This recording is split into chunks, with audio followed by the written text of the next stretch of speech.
नमस्कार, सबा शाहिद शेख के साथ कैपिटल टीवी उत्तर प्रदेश देख रहे हैं आप। माफिया अतीक अहमद के बेटे असद और उसके गुर्गे गुलाम के एनकाउंटर पर राजनीति शुरू हो गई है। दोनों उमेश पाल की हत्या में शामिल थे। यूपी एसटीएफ के साथ भिड़ंत में झांसी में ढेर हो गए। ये बात भी सामने आई है कि दोनों पुलिस काफिले पर हमला कर अतीक को छुड़ाने का प्लान बना रहे थे, लेकिन सपा प्रमुख अखिलेश यादव ने एनकाउंटर को फेक बताया है। वहीं एआईएमआईएम प्रमुख असदुद्दीन ओवैसी ने भी सवाल उठाए हैं। क्या कहा अखिलेश यादव और ओवैसी ने, देखिए आज की इस रिपोर्ट में।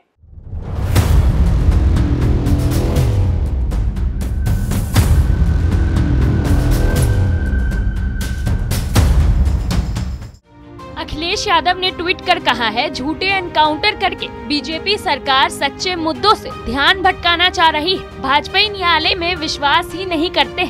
एनकाउंटरों की भी गहन जांच पड़ताल हो और दोषियों को छोड़ा न जाए। सही गलत के फैसलों का अधिकार सत्ता को नहीं होता है। भाजपा भाईचारे के खिलाफ है। दरअसल माफिया अतीक अहमद ने अपने राजनीतिक करियर की शुरुआत बतौर निर्दलीय 1989 में इलाहाबाद पश्चिमी सीट से विधानसभा चुनाव में जीत हासिल कर की थी। अगले 2 चुनावों में वो इस सीट से निर्दलीय विधायक बनता रहा। इसके बाद साल 1996 में वो समाजवादी पार्टी में शामिल हो गए। सपा के टिकट पर वो चौथी बार इस सीट से विधायक बना। इसके बाद वो अपना दल में शामिल हुआ। कुछ समय बाद फिर सपा में लौट आया और 2004 में फूलपुर से सांसद बन गया। 2014 के लोकसभा चुनाव में भी अतीक अहमद को समाजवादी पार्टी ने उम्मीदवार बनाया था। उमेश पाल की हत्या के बाद विधानसभा में सीएम योगी आदित्यनाथ ने कहा था कि माफियाओं को समाजवादी पार्टी आश्रय देती रही है, अपराधी और माफिया उसके पाले गए। उन्होंने पूछा था कि क्या ये सच नहीं है कि जिसके खिलाफ एफआईआर दर्ज है उसे सपा ने सांसद बनाया था। सीएम ने अखिलेश यादव पर निशाना साधते हुए कहा था, आप अपराधी को पालते हैं और उसके बाद तमाशा बनाते हैं। हम इस माफिया को मिट्टी में मिला देंगे। वहीं असद और गुलाम के एनकाउंटर पर हैदराबाद के सांसद असदुद्दीन ओवैसी ने भी सवाल उठाए।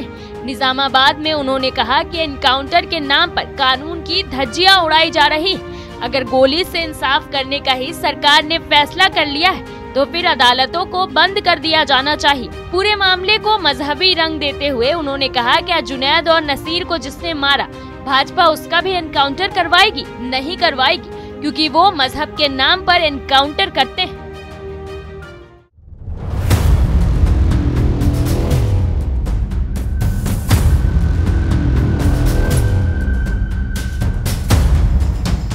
उल्लेखनीय है कि 2021 के यूपी विधानसभा चुनाव से पहले सपा छोड़कर अतीक अहमद का पूरा कुनबा ऑल इंडिया मजलिसे इत्तेहादुल मुसलमीन में शामिल हो गया था।